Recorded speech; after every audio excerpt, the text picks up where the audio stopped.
même beaucoup de choses au programme sur l'ensemble des chaînes de Québécois. Et qu'est-ce qui s'en vient pour nous?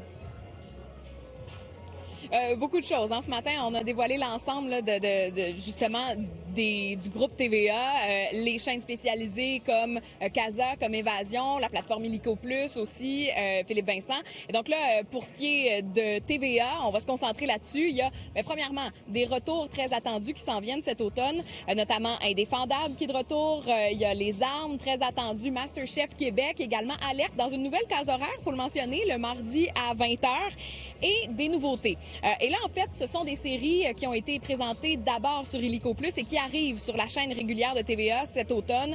Par exemple, Société distincte, excellente série avec Antoine Pilon. Je pense à Mr. Big avec François Arnaud, à Classé secret également Mélissa Desormeaux-Poulain et Chanteurs masqués sont latents.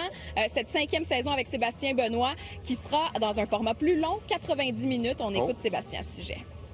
Ça veut dire plus de plaisir, plus de blagues, plus de numéros, plus de surprises. Après avoir présenté tous les costumés de la saison, ça va prendre 3 shows. Ils sont 15, donc 5 par show.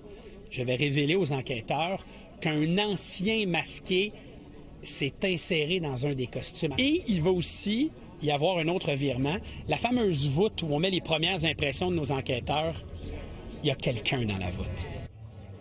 Maintenant, Philippe Vincent, petit mot sur Illico Plus.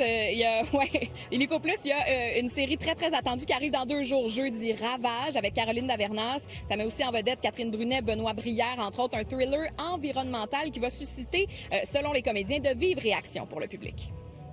Quand tu es un peu concerné, quand tu te sens un peu concerné par tout ce qui est environnemental, c'est un peu troublant parce qu'on est dans une fiction. Entendons-nous, on est vraiment à 2 doigts de la réalité, là. Je pense que c'est une façon très divertissante de commencer à se poser des grosses questions. Se remettre un peu en question au niveau de nos valeurs. Qu'est-ce qui est important, finalement? Merci, Christine.